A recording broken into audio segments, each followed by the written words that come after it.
Hello and welcome back to another video here on the ComLucro channel. Today we're going to walk through what I call the market structure blueprint, a clear and practical breakdown of the 4 hacks that can instantly improve your trading.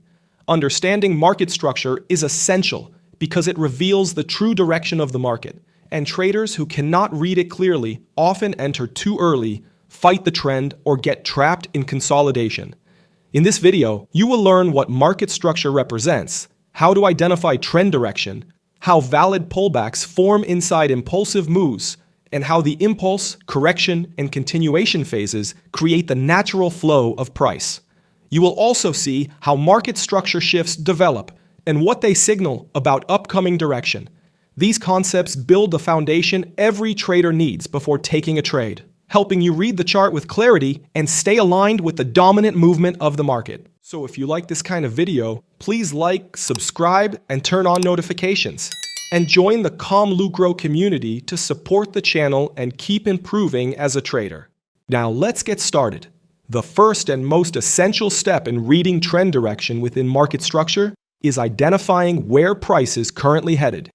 In simple terms, you need to determine whether the market is trending or moving sideways. Price usually behaves in only 2 broad ways, either advancing in a clear upward or downward trend, or pausing in a consolidation zone where it moves sideways and gathers liquidity. These pauses are a normal part of price delivery. Think of the market as rotating through cycles of rising trends, falling trends, and range-bound periods that absorb institutional orders and liquidity. So when you open your chart, the very first question to ask is this: is the market climbing, dropping, or moving sideways? Now let's break down exactly how to recognize that.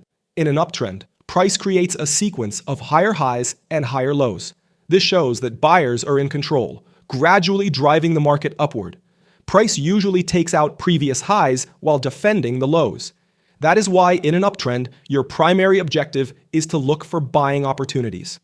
The uptrend stays valid as long as the most recent swing low remains intact. But once sellers gain strength and price breaks below that level, the trend is considered broken. For instance, if price falls through this important low, right here, the uptrend may be coming to an end. Now, the same logic applies in reverse when the market is in a downtrend. In a declining market, price forms a sequence of lower lows and lower highs. This time, sellers dominate the movement, driving price downward by breaking previous lows while keeping the highs protected. During a downtrend, your attention should be on selling opportunities. The downtrend only ends when buyers step back in with strength and price finally pushes above the most recent swing high. Now, you might be asking why identifying trend direction plays such a critical role in trading. There is a reason traders repeat the phrase that the trend is your friend. One of the core principles in trading is avoiding positions that go against the prevailing market direction. And that is why recognizing the broader trend is so important. It keeps you aligned with the flow of the market and helps prevent unnecessary losses. But what if you cannot clearly see whether the market is trending up or down? That usually indicates that price is moving in a consolidation zone, often called a range or sideways market. This phase appears when the market takes a pause to accumulate liquidity and decide its next directional move, either continuing in the same trend or reversing once buyers and sellers reach a decisive point. In moments like this, you could technically choose to buy or sell, but the wiser choice is to step aside and observe. The reason is simple. This is where most traps occur, and without caution, you can easily be caught in manipulation. The second hack on your checklist is learning to identify valid pullbacks on the chart. So let's break down how this actually works. First, you must be able to recognize candlestick-driven uptrends and downtrends. A candlestick uptrend appears when price repeatedly forms bullish candles, with each one pushing above the high of the candle before it. This signals strong upward momentum. But there is another detail to confirm. For a bullish impulse leg to remain valid, the lowest point of each candle must stay equal to or above the previous one. This shows that selling pressure is minimal and the upward drive remains intact. The same principle applies in reverse for a bearish environment.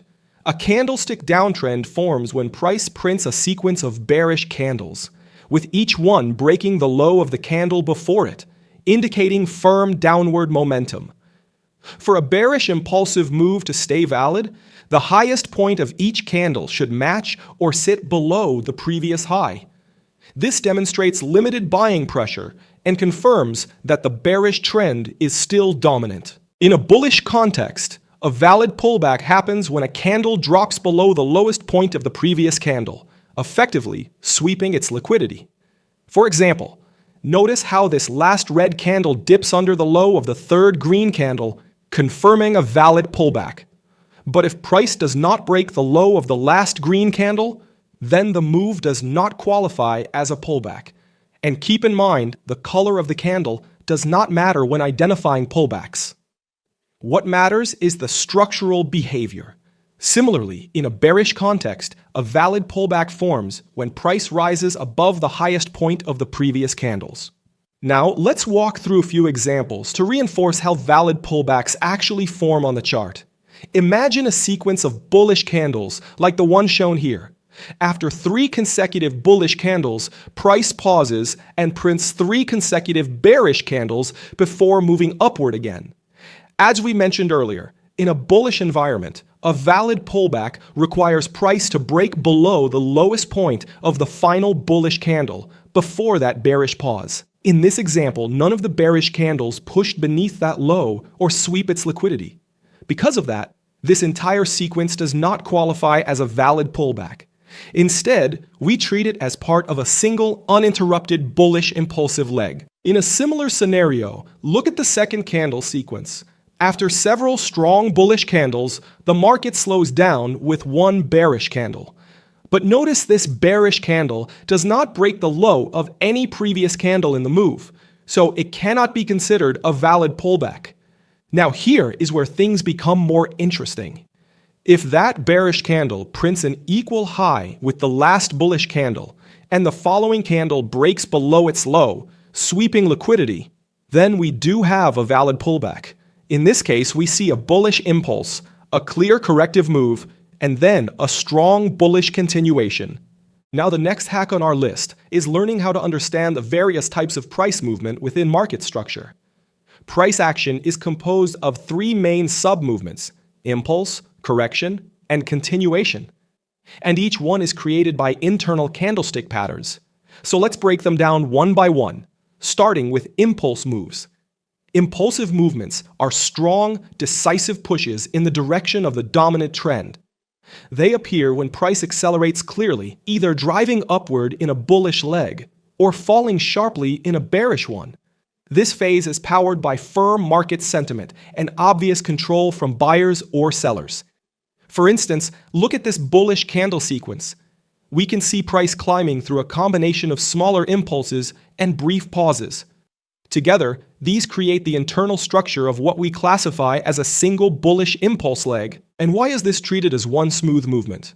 Because at no point along this path does price break or even sweep the liquidity beneath any of the previous internal lows. That specific detail is what keeps this entire leg categorized as a clean, uninterrupted bullish impulse. From a candlestick standpoint, we label this internal movement as our impulse leg.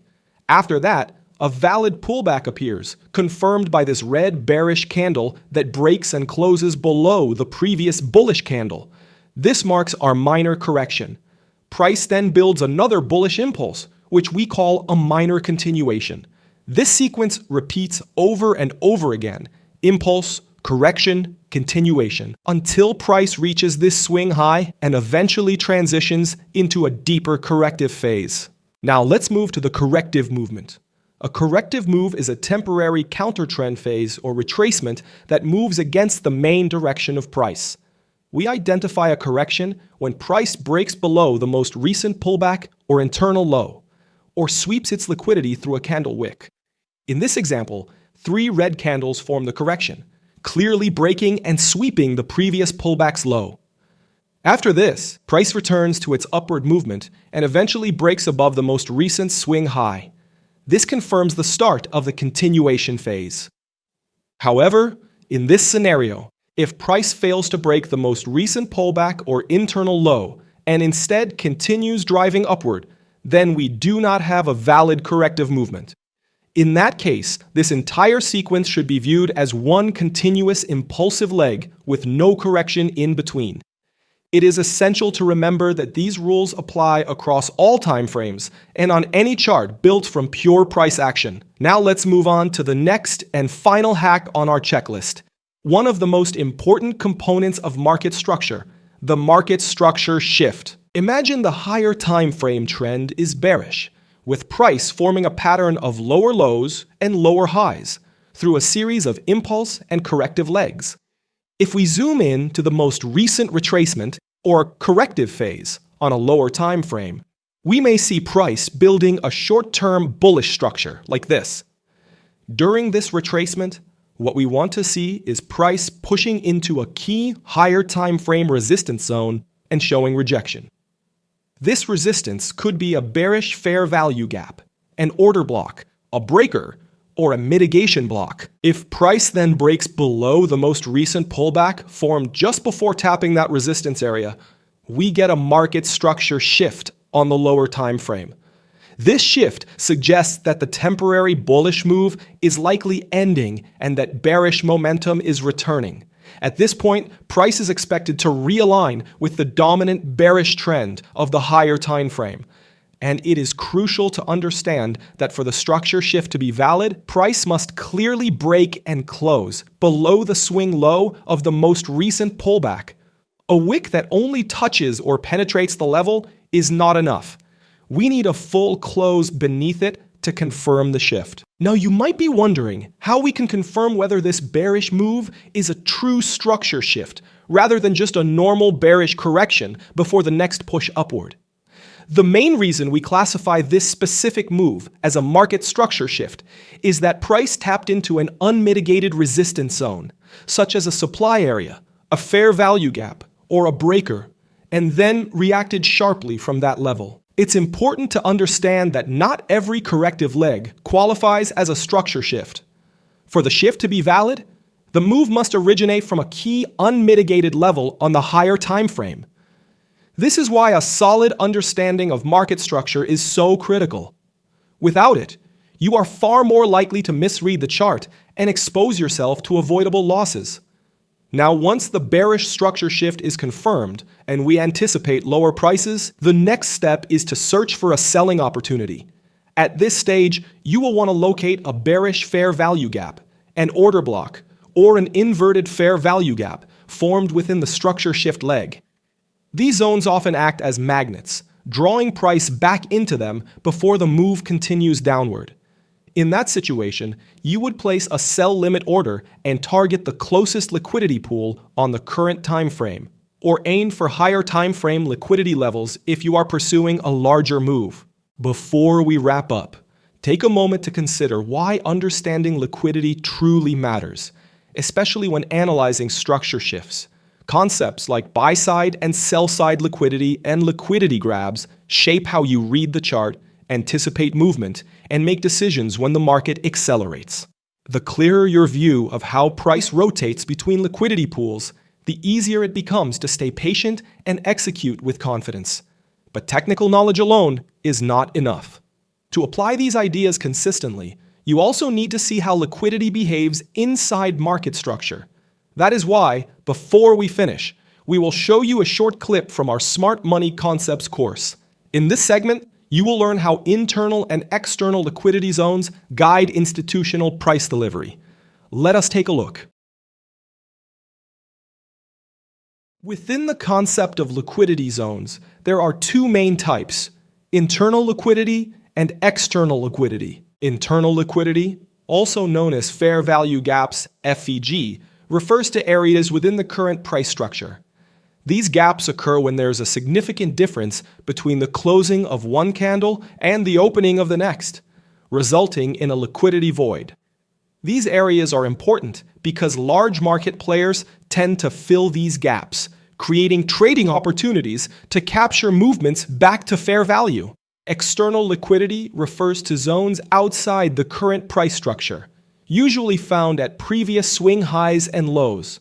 These are the areas where many retail traders place their stop-loss orders. For instance, at a swing high, stop losses often sit just above the level, creating a pool of liquidity that large market participants may target before reversing price direction. In practice, price tends to move between buy-side and sell-side liquidity, seeking these clusters of orders to generate movement and volatility. Recognizing how liquidity flows between these zones helps traders anticipate where price might react and refine their entries, exits, and overall strategy. That clip is a clear reminder that consistency does not come from trying to forecast every swing.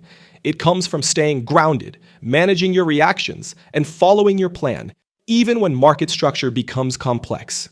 Traders who control their behavior with discipline are the ones who turn these market structure concepts into steady, long-term performance. Please also remember that our mission here on the ComLucro channel is to give traders the clarity and confidence they need to make smarter decisions in the market. Every video, every course, and every piece of content we create has one clear purpose: to deliver practical, easy-to-apply knowledge that helps you grow step by step as a trader. Here on the channel, you'll find complete courses on smart money concepts, technical analysis for day traders, and trading psychology. Because trading isn't just about charts, it's also about mindset, discipline, and risk management.